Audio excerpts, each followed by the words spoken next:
इस वीडियो में हम कक्षा 10 का गणित एनसीईआरटी का पाठ 1 जिसका नाम वास्तविक संख्याएं हैं, इसको हम इस वीडियो में पढ़ेंगे। तो चलिए स्टार्ट करते हैं इस वीडियो को।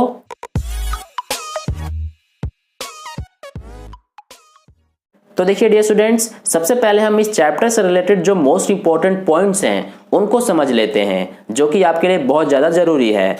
तो देखिए बात करते हैं हम अपने पहले मोस्ट इंपॉर्टेंट पॉइंट की, जो कि हमारा क्या आता है कि प्राकृत संख्याएं हम किसे कहते हैं। ठीक है, हालांकि इन सभी के बारे में आप कक्षा 9 में भी सीख चुके हैं, फिर भी यहाँ पर हम एक बार इसको रिवाइज कर लेते हैं क्योंकि ये बहुत ज़्यादा ज़रूरी है आपके इस चैप्टर के लिए। ठीक है, तो देखिए बात करते हैं हम कि प्राकृत संख्याएं हम किसे कहते हैं, जिसको हम नेचुरल नंबर भी कहते हैं, और इसे हम n से दिखाते हैं, कैपिटल N से। ठीक है, तो प्राकृत संख्याएं हमारी वे सभी संख्याएं होती हैं जो कि 1 से स्टार्ट हो, यानी कि 1 के बाद आता है 2, 3, 4, 5, इसी तरह से अनंत तक जो संख्याएं चलती जाएं 1 से स्टार्ट होकर के, इन सभी संख्याओं को हम क्या कहते हैं, प्राकृत संख्याएं, यानी कि नेचुरल नंबर। ठीक है, तो आई होप आपको समझ में आ गया कि प्राकृत संख्याएं हम किसे कहते हैं। अब बढ़ते हैं हम अपने दूसरे पॉइंट की तरफ, जो कि हमारा आता है पूर्ण संख्याएं। ठीक है, तो देखिए पूर्ण संख्याएं हम किसे कहते हैं, जिसे हम होल नंबर्स भी कहते हैं इंग्लिश में। ठीक है, और इसको हम दिखाते किससे हैं, कैपिटल W से। ठीक है, तो देखिए पूर्ण संख्याएं हम किन संख्याओं को कहते हैं, अगर हम जो ये हमारी प्राकृत संख्याएं होती हैं, यानी कि 1, 2, 3, 4, 5 इसी तरह से अनंत तक चलती जाएं, तो इन्हीं सभी प्राकृत संख्याओं में अगर हम 0 को और शामिल कर दें तो ये हमारा क्या बन जाता है, पूर्ण संख्याएं। ठीक है, यानी कि वे सभी संख्याएं जो 0 से स्टार्ट हो और अनंत तक चलती जाएं, उन सभी संख्याओं को हम पूर्ण संख्याएं कहते हैं, यानी कि होल नंबर्स कहते हैं, और इसको हम कैपिटल W से दिखाते हैं। ठीक है, तो आई होप आपको ये समझ में आ गया कि पूर्ण संख्याएं हम किसे कहते हैं। अब बढ़ते हैं हम तीसरे पॉइंट की तरफ, जो कि हमारा आता है पूर्णांक, यानी कि इसे हम इंग्लिश में इंटीजर्स भी कहते हैं, और इसे हम कैपिटल Z से दिखाते हैं। तो देखिए अब हम पूर्णांक को समझते हैं, यानी कि किन संख्याओं को हम पूर्णांक कहते हैं।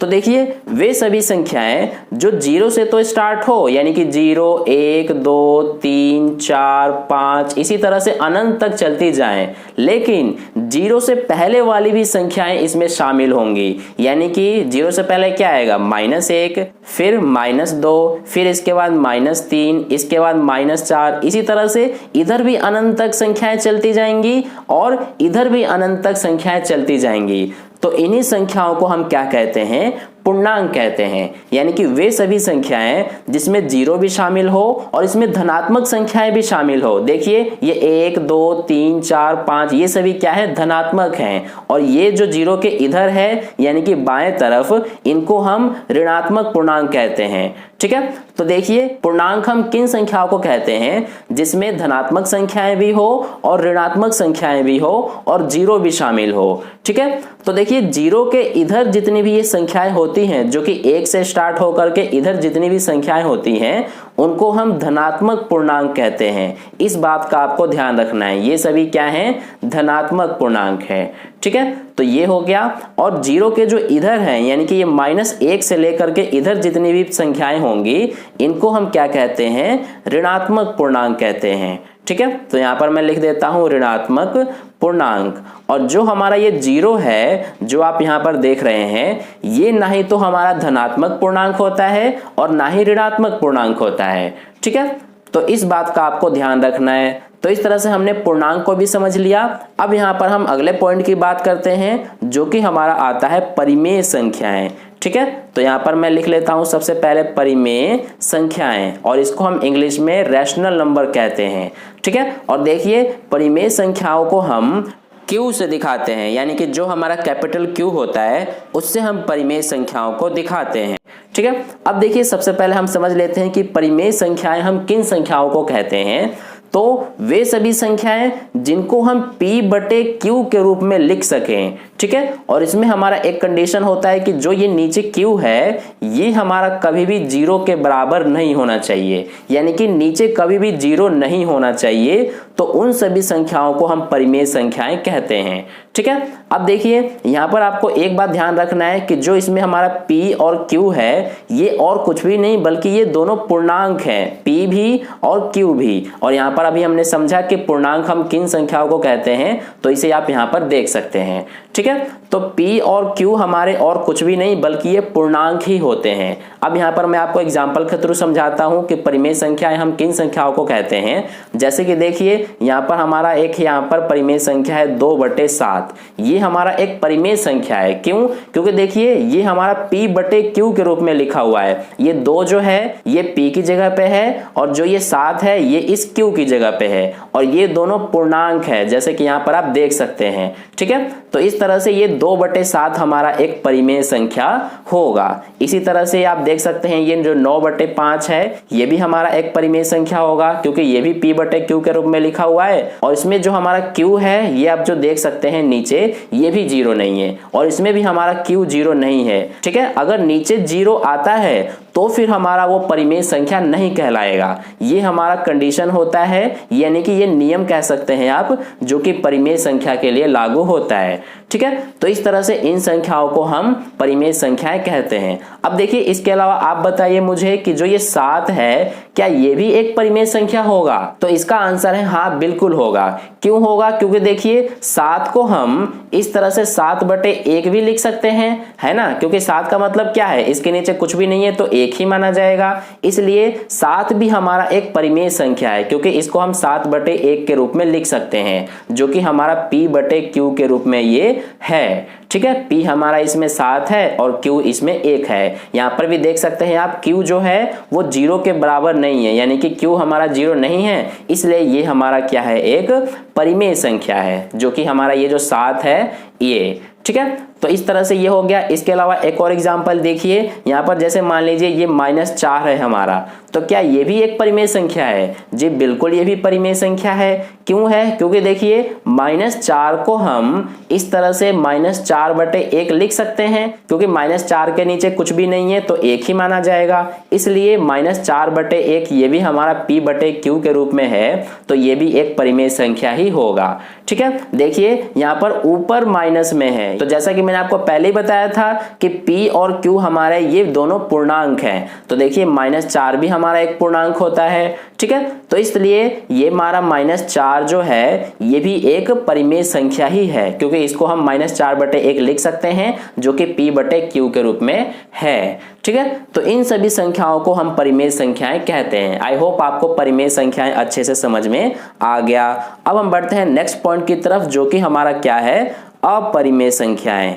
तो देखिए अपरिमेय संख्याएं हम किन संख्याओं को कहते हैं, इसको अब हम यहाँ पर समझ लेते हैं। तो अपरिमेय संख्याओं को हम इरेशनल नंबर कहते हैं, और इसको हम इस तरह से q और q के ऊपर हम इस तरह से छोटा सा c इस तरह से दिखाते हैं, यानी कि इस c को हम कॉम्प्लीमेंट भी पढ़ते हैं, ठीक है। तो इस तरह से अपरिमेय संख्याओं के लिए हम इस चिन्ह का प्रयोग करते हैं, ठीक है। अब हम समझते हैं कि अपरिमेय संख्याएं किसे कहते हैं।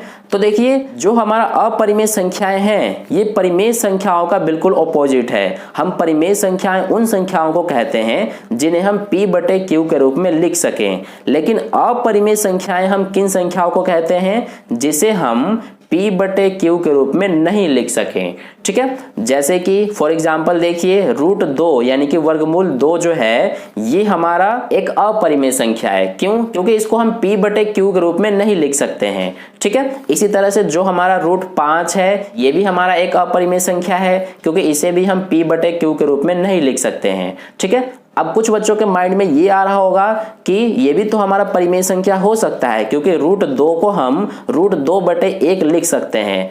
तो देखिए ये ऐसा बिल्कुल गलत हो जाएगा, क्योंकि जैसे कि मैंने आपको यहीं पर समझाया था कि p बटे q यानी कि p और q जो है ये दोनों सिर्फ पूर्णांक होने चाहिए। ठीक है, तो देखिए √2 हमारा पूर्णांक नहीं होता है, इसलिए ये हम √2 को √2 बटे 1 नहीं लिख सकते हैं। इसलिए √2 √5 ये सभी क्या होते हैं, अपरिमेय संख्याएं होती हैं। ठीक है, इसके अलावा जो हमारा पाई होता है ये भी अपरिमेय संख्या होता है। ध्यान दीजिएगा, पाई हमारा एक अपरिमेय संख्या होता है, लेकिन पाई का जो मान होता है 22/7 ये एक परिमेय संख्या होता है, क्योंकि देखिए 22/7 हमारा p बटे q के रूप में है, इसलिए पाई का मान तो हमारा परिमेय संख्या होता है, लेकिन जो पाई होता है ये एक अपरिमेय संख्या होता है, क्योंकि जैसा कि हमें पता है कि जो हमारा ये पाई है, पाई का मान कभी भी हमारा एग्जैक्ट नहीं आता है। ठीक है, जो ये हम 22/7 लेते हैं ये हमारा लगभग मान होता है पाई का, तो इसलिए पाई जो है ये एक अपरिमेय संख्या है, लेकिन पाई का मान 22/7 एक परिमेय संख्या है। इस बात का आपको ध्यान रखना है। ठीक है, तो इस तरह से ये हमने समझ लिया कि अपरिमेय संख्याएं हम किसे कहते हैं। अब इसके अलावा जो हमारा लास्ट है, जो कि हमारा चैप्टर का भी नाम है, जो कि हमारा क्या है, वास्तविक संख्याएं। तो हम यहाँ पर समझ लेते हैं कि वास्तविक संख्याएं हम किन संख्याओं को कहते हैं। तो देखिए वास्तविक संख्याएं यानी कि इसे हम इंग्लिश में रियल नंबर्स कहते हैं, और इसको हम R से दिखाते हैं, कैपिटल R। ठीक है, तो देखिए वास्तविक संख्या हमारा बहुत ही आसान है। वास्तविक संख्याएं हमारी परिमेय संख्याएं और अपरिमेय संख्याओं का समूह जो होता है उसी को वास्तविक संख्याएं कहते हैं। ठीक है, ध्यान से समझिए कि परिमेय संख्याएं और अपरिमेय संख्याओं के समूह को ही हम वास्तविक संख्याएं कहते हैं। ठीक है, इसके बारे में और आपको बहुत अच्छे से आगे समझ में आ जाएगा जब हम प्रश्नों को हल करेंगे। तो इस तरह से सबसे पहले यहाँ पर हमने इतना समझ लिया। अब हम बढ़ते हैं नेक्स्ट पॉइंट की तरफ। तो डियर स्टूडेंट्स, नेक्स्ट पॉइंट है हमारा यूक्लिड विभाजन प्रमेय का, जो कि इंपॉर्टेंट है, जो कि आपको समझना जरूरी है। ठीक है, तो देखिए यूक्लिड विभाजन प्रमेयिका को समझने से पहले हम ये समझते हैं कि इसमें जो ये प्रमेयिका शब्द है इसका मतलब क्या होता है। तो देखिए प्रमेयिका हमारा एक सिद्ध किया हुआ कथन होता है, जिसे हम किसी दूसरे कथन को सिद्ध करने के लिए प्रयोग करते हैं। ठीक है, तो आई होप आपको समझ में आ गया कि प्रमेयिका शब्द का मतलब क्या है। कि प्रमेयिका हमारा एक सिद्ध किया हुआ कथन होता है, यानी कि सिद्ध किया हुआ एक स्टेटमेंट होता है, जिसे हम दूसरे स्टेटमेंट्स को सिद्ध करने के लिए प्रयोग करते हैं। ठीक है, तो हम यहाँ पर समझते हैं कि यूक्लिड विभाजन प्रमेयिका क्या है। तो देखिए इसके लिए सबसे पहले यहाँ पर हम एक एग्जाम्पल लेते हैं। जैसे मान लीजिए हमें यहाँ पर दो पूर्णांक दिए गए हैं, एक तो 19 और एक 3। ठीक है, तो देखिए इसमें हमारा 19 और 3 में जो 19 है ये बड़ा है इस 3 से। ठीक है, तो यहाँ पर हम सबसे पहले भाग करेंगे। तो हम यहाँ पर क्या करेंगे इसके लिए कि इस 19 में जो कि बड़ा है इसमें हम भाग देंगे इस 3 से। तो देखिए यहाँ पर भाग देने पर आपको क्या मिलेगा, 6 बार में ये हमारा जाएगा, 3 6 18 हो जाएगा, और यहाँ पर शेषफल 1 बच जाएगा। ठीक है, तो अब यहाँ पर देखिए कि जो हमारा इसमें ये 19 है, हम इसको इस तरह से लिख सकते हैं, 19 बराबर में जो हमारा ये 3 है और ये जो 6 है, यानी कि 3 गुणा 6, 3 6 18 हो गया, और प्लस 1 यानी कि जो ये शेषफल है 1, ये हमने यहाँ लिखा है। तो इस तरह से हम ये लिख सकते हैं 19 के बराबर में ये गुणा ये, इसको हम क्या कहते हैं, भाजक, इसको भागफल और इसको शेषफल, और ये जो है हमारा 19 इसको भाज्य बोलते हैं। ठीक है, तो देखिए जो हमारा ये भाज्य होता है ये बराबर होता है किसके, इस भाजक गुणा भागफल, यानी कि देखिए भाजक गुणा भागफल प्लस शेषफल के।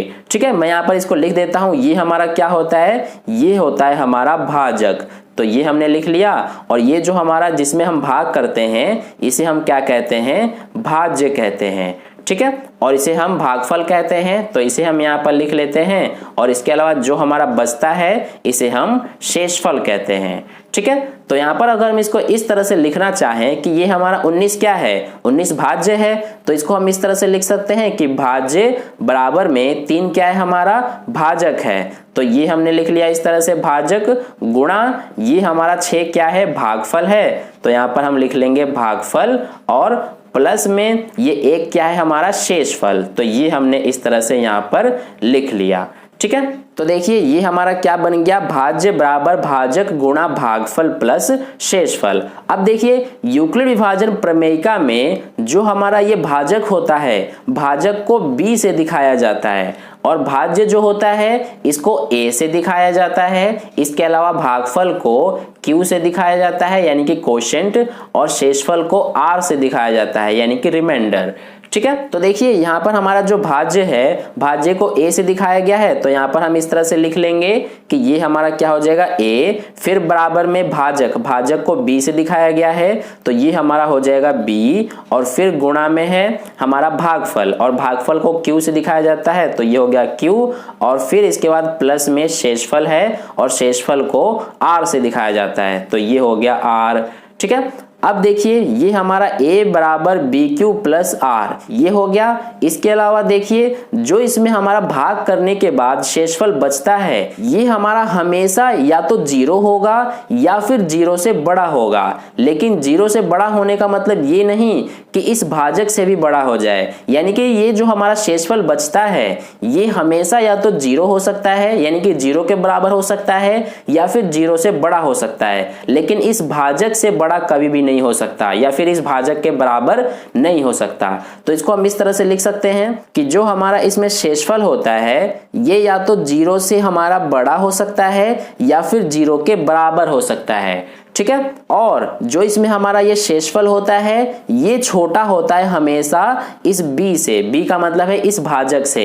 आई होप आपको ये समझ में आ गया। देखिए एक और एग्जांपल लेके यहाँ पर हम समझते हैं। जैसे यहाँ पर हमारा 4 है, 4 से हमें भाग करना है 21 में, तो देखिए ये हमारा हो जाएगा 4 पंजे 20, तो यहाँ पर कितना बच रहा है 1। तो यहाँ पर भी आप देख सकते हैं जो शेषफल बच रहा है ये हमेशा इस जो भाजक है इससे कम ही बचेगा।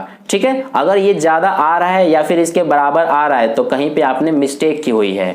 ठीक है। और जो शेषफल होगा हमारा ये या तो 0 हो सकता है या फिर 0 से बड़ा हो सकता है, लेकिन इस भाजक के बराबर या फिर इससे बड़ा नहीं हो सकता है। तो इसलिए यहाँ पर हम ये लिख सकते हैं कि जो हमारा रिमाइंडर यानी कि शेषफल होगा ये या तो 0 से बड़ा होगा या फिर 0 के बराबर होगा। ठीक है। और लेकिन जो शेषफल होगा वो कभी भी हमारा इस भाजक से बड़ा नहीं हो सकता है, यानी कि भाजक जो हमारा होगा ये शेषफल से हमेशा बड़ा होता है। ठीक है। तो जो ये हमारा स्टेटमेंट है इसी को हम यूक्लिड विभाजन प्रमेयिका कहते हैं। ठीक है। आई होप आपको ये समझ में आ गया अच्छे से कि यूक्लिड विभाजन प्रमेयिका हम किसे कहते हैं। ये हमारा a बराबर बी क्यू प्लस आर होता है और इसमें जो हमारा r होता है यानी कि शेषफल होता है ये हमेशा 0 से बड़ा या फिर 0 के बराबर होता है, लेकिन r जो होता है वो हमारा भाजक से बड़ा नहीं होता, यानी कि भाजक हमारा बड़ा होता है r से।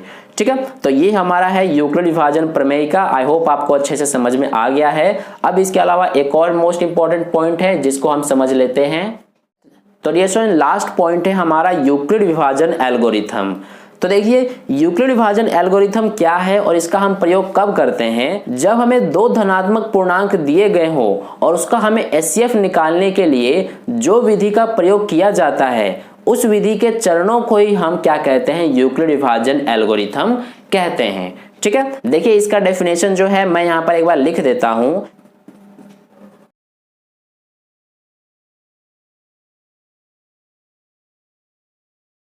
तो इस तरह से यहाँ पर हमने यूक्लिड विभाजन एल्गोरिथम का यहाँ पर डेफिनेशन लिख लिया है। ठीक है। इसको आप पढ़ लेना और अच्छे से समझ लेना। जब हम प्रश्नों को हल करेंगे तो यूक्लिड विभाजन एल्गोरिथम को और अच्छे से समझ लेंगे।